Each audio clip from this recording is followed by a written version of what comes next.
Alors, soit U l'application linéaire de R3 dans R3 telle que U est différent de 0 et U au carré égale 0. On appelle cela une application linéaire nilpotente.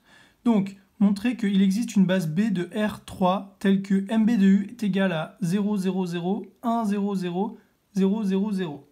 Donc, si une telle base B est égale à E1, E2, E3 existe, alors on doit nécessairement avoir U de E1 égale 0, U de E2 égale E1 et U de E3 égale 0, puisque on a 0, 0, 0, là on a une fois E1, et là on a 0, 0, 0. D'où E1 et E3 sont dans le noyau, puisque U de E1 et U de E3 égale 0, et c'est les conditions sine qua non pour qu'ils appartiennent au noyau. Et E2 étant un antécédent de E1, puisque U de E2 égale E1, on doit avoir E1 appartient à l'image de U. Donc, on a de plus, donc on a U au carré égale 0. D'où IMU est inclus dans ker U, le noyau de U, car U de x égale 0, donc U au carré de x égale 0. Donc, U de x appartient à ker U, soit IMU est inclus dans ker U.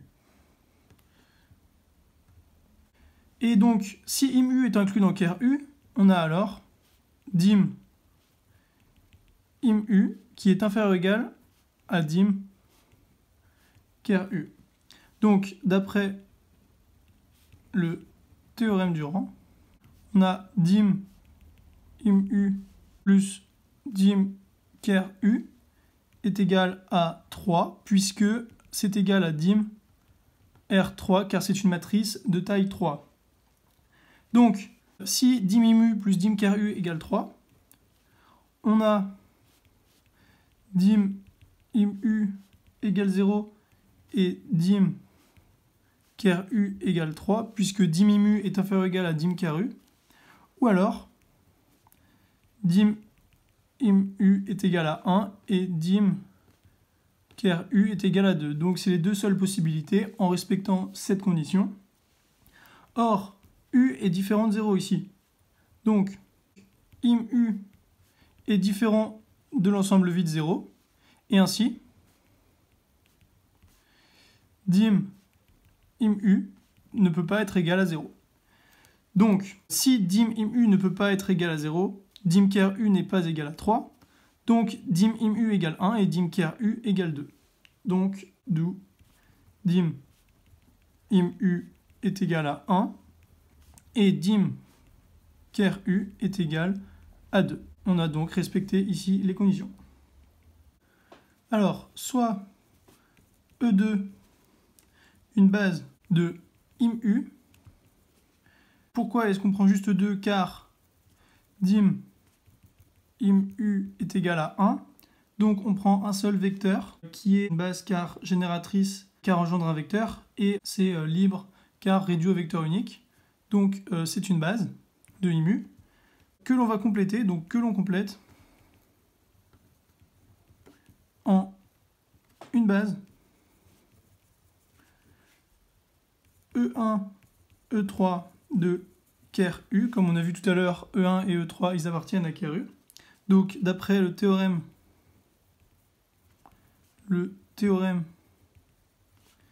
de la base incomplète. Donc on a notre base E1, E2, E3. Vérifions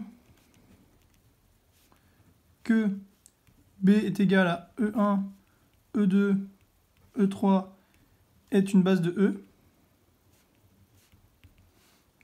Donc c'est-à-dire montrons qu'elle est libre, puisque nous avons vu qu'elle était génératrice. Donc, soit alpha, bêta, gamma appartenant à R3, donc 3 réels, tels que alpha E1 plus bêta E2 plus gamma E3 est égal à 0.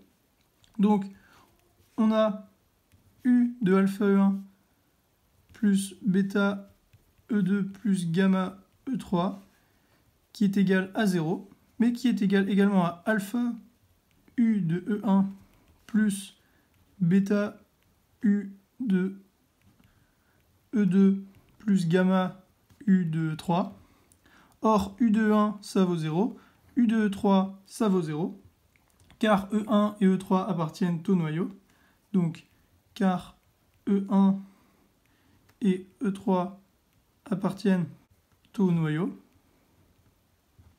D'où bêta E1 égale 0, car U de E2, c'est égal à E1.